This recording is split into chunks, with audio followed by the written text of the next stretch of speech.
morning. Happy Sabbath.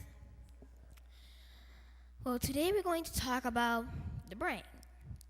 But we want to talk about things that damage it. And what I'm going to talk about today is how the TV and video games damage the brain.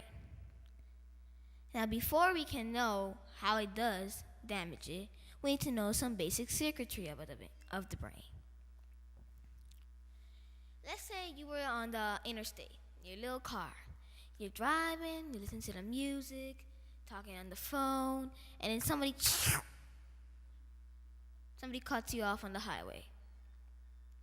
Now, if your response was, and then getting angry at that man, that came from your limbic system. Over here. But if your response was, no, I'm a Christian, I will forgive that man, that came from your prefrontal cortex, the area right behind your forehead. It is here in the prefrontal cortex where we think, plan, reason, concentrate, and focus. A part of the prefrontal cortex is the ACC. It is here where we feel empathy, sympathy, compassion, and love, as well as altruism. It's also the seat of will. In Proverbs 23:7, when it says, "What a man thinks in his heart, so is he," it's referring to the ACC, which is our neurological heart. Now, on the other hand, the limbic system is where we feel anger, irritability, lust, envy, jealousy, and anger. A part of the limbic system is the amygdala, or the fear circuitry.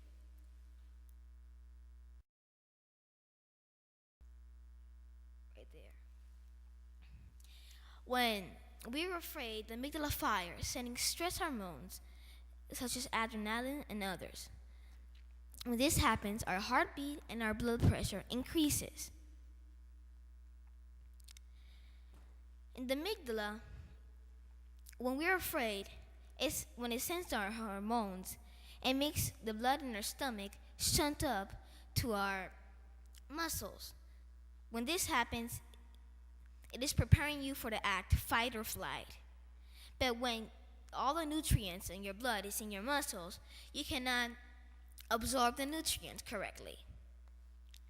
As we see now, love is a medium of life, whereas fear is a medium of death.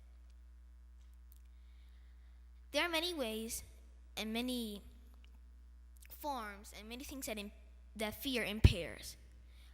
Our growth physically, mentally, intellectually, relationally, and spiritually are impaired by a fear. For example, have you seen someone come up to make an announcement and then they just froze? What happened was that the amygdala fired and it paralyzed the prefrontal cortex. When that happened, it made him unable to think or reason. As you see here, fear impairs intellectual and cognitive growth.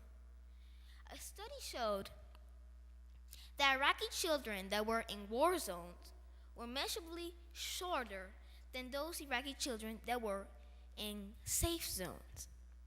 As you see here, the fear impairs physical growth if it is constantly firing. Another example is if you smell smoke, when somebody yells, "Fire, fire!"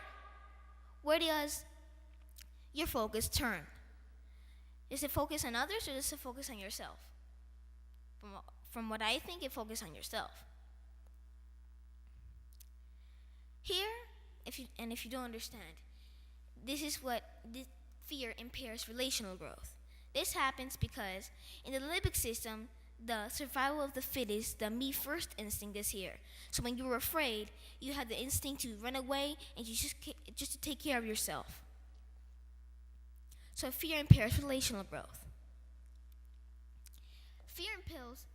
Fear impairs spiritual growth because it is via our brain how we communicate with God.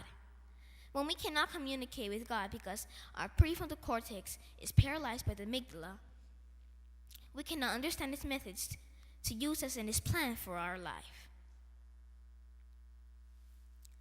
The prefrontal cortex is wired to send limbic system stimuli to calm down the amygdala.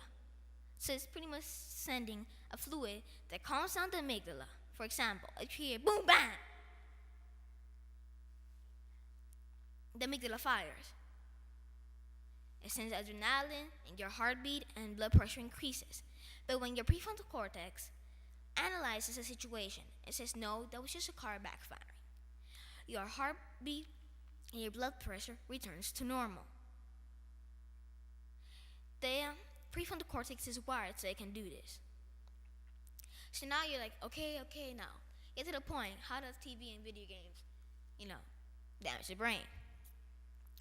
Well, theatrical entertainment and other movies are rated by how much you cry, how much you laugh, how much you're angry, how much you're afraid. So the limbic system at this point cannot tell the difference between a real-life stressful situation and an action movie. So when this happens, beliefs from the movies comes into your limbic system, making it stronger and stronger, while the prefrontal cortex is staying the same. On your phones, you have updates to see if you can be up to date with the newest version of your phone update. Well, the limbic system is getting all the updates, but the prefrontal cortex isn't getting any. So then, there's a point when the limbic system is so strong, the prefrontal cortex no longer can control it and tell it to calm down. This is how theatrical entertainment damages the brain. Another example for video games is this. I went to a friend's house, and they had this kind of game called Halo 3. I don't have those kind of games at my home, so I just tried it. When I was in that game, I was at every turn like this. Okay, what's next? Okay. I was like that when I was playing that game. I was more afraid there than when I was playing paintball. So you see here, it brings the same reaction as on TV to your brain. So then you're more afraid, you're tense, you're like, that's the damage that TV has, and as well video games on you.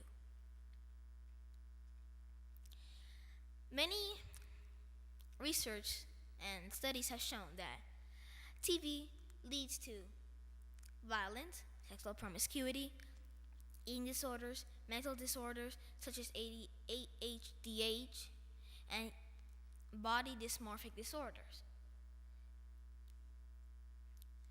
And when the limbic system is as well so strong, the prefrontal cortex can no longer control it and tell it to calm down. This leads to more events of heart attacks, strokes, bone loss, and many other things that may damage your physical body. So as you see here, fear is truly the medium of death. God gave us a wonderful brain and a wonderful body. He gave it to us to work in harmony with His plans for our life. Why don't we use it in the correct form? Why don't we use it for good and not evil? Why don't we use it so that we can carry the message of God to other people? Why don't we let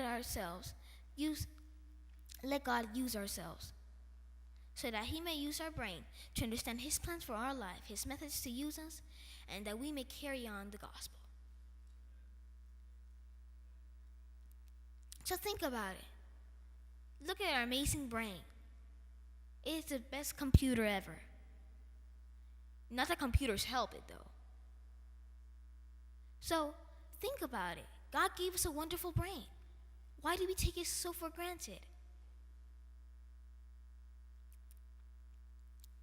Philippians 4:4-11 says, to think on things that are honest, lovable, and things like that. Anything that is of good nature. So let's think on things that are right. Let's be careful with what we watch. And let's think, if Jesus were here, will he be happy? Will he like that?